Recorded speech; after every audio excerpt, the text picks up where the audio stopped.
బ్యాంకులు, ఫైనాన్స్ సంస్థలు, తాకట్టు షాపులలో ఉన్న బంగారు నగలను విడిపించి అమ్ముకోవాలంటే ఒక్క ఫోన్ చేయండి. రూపం మీ ముందు పెట్టాం. అదే విధంగా రెండవది బతుకమ్మ చీరలు. బతుకమ్మ చీరల్లో ఎట్లా మాట్లాడిండు, ఆయన నోటికి మొక్కాలి, చాలా గొప్ప సుభాషితాలు వల్లించిండు. ఒక్కసారి ఆ దివ్య ప్రవచనాలు చూద్దాం. ఒక మంచి డిజైన్ తో ప్రతి ఆడబిడ్డకు 2 చీరలు ఇస్తే 30 లక్షల చీరలు మంచి డిజైన్లతోని మంచి క్వాలిటీ. సరిగా రాలే బిడ్డ. ఒక మంచి డిజైన్ తో ప్రతి ఆడబిడ్డకు 2 చీరలు ఇస్తే 30 లక్షల చీరలు మంచి డిజైన్లతోని మంచి క్వాలిటీతో ముందుకు రమ్మని మా అధికారులకు సూచన చేసినాం. ఒక్క మంచి ఆ రోజు ఏమో కేసీఆర్ గారి ప్రభుత్వం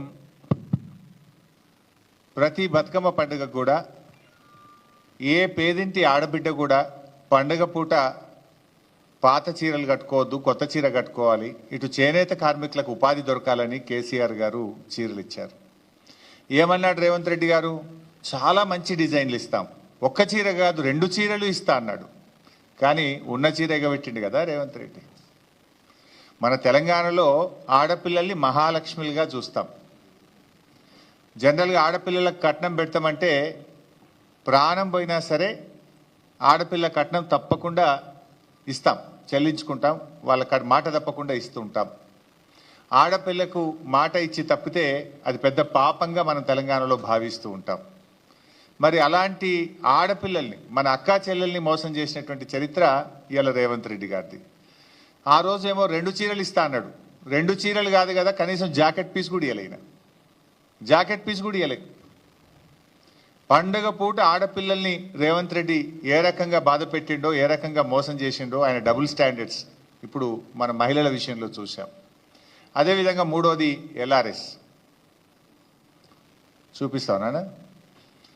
అప్పుడు ఎల్ఆర్ఎస్ మీద ఏఆర్ఎస్ ఏందో ఒక్కసారి చూద్దాం. ఏఆర్ఎస్ అంటే ఏందనుకుంటున్నారా? ఎల్ఆర్ఎస్ అయిపోయింది, ఇంక ఎంఆర్ఎస్ తెస్తాడంట. పెద్ద మంచి లేదు, పెద్ద మంచి ఎల్ఆర్ఎస్ అంటే అదే ఇంక ఎంఆర్ఎస్ కూడా తెచ్చేటట్టు ఉన్నాడు. అదేంటి అంటే మ్యారేజ్ రెగ్యులరైజేషన్ స్కీమ్ సార్. వాళ్ళ రక్తాన్ని పీల్చాలనేటువంటి ఆలోచనతో రాష్ట్ర ప్రభుత్వం ఉంది. వీలైతే అసలు కట్టబాకండి. ఇబ్బడి ముబ్బడిగా మీరు తీసుకొచ్చిన అప్పులన్నింటినీ కట్టడానికి ఆ అప్పుల భారం ఈ రోజు ప్రజల మీద వేస్తా ఉన్నారు. ఈ రకంగా ఎల్ఆర్ఎస్ సబ్జెక్ట్ కూడా ఉంది. ఈ ఎల్ఆర్ఎస్ సబ్జెక్ట్ కి సంబంధించింది దానకిషోర్ గారు మీ అందరితో మాట్లాడారు, మేడం గారు కూడా మాట్లాడారు అనుకుంటాను, సిఎస్ గారు. దీన్ని కూడా మనం చాలా రషప్ చేసి ఏదైతే షార్ట్ ఫాల్ అప్లికేషన్స్ అన్ని కూడా వాళ్ళు మళ్ళీ అప్లోడ్ చేయడానికి మళ్ళీ మన వాళ్ళు నోటిఫికేషన్ ఏదో ఇచ్చినట్టు, మీకు షెడ్యూల్ ఏదో ఇచ్చినట్లున్నారు, వాటిని కూడా మనం షార్ట్ అవుట్ చేయాల్సిన రెస్పాన్సిబిలిటీ ఉంది. దానికి కావాల్సిన టీములు కూడా కావాలంటే ఐడెంటిఫై చేసుకొని రిక్వెస్ట్ చేసుకుందాం అనుకున్నాం. సో ఎల్ఆర్ఎస్ మీద ఏఆర్ఎస్ ఏందో చూశారు.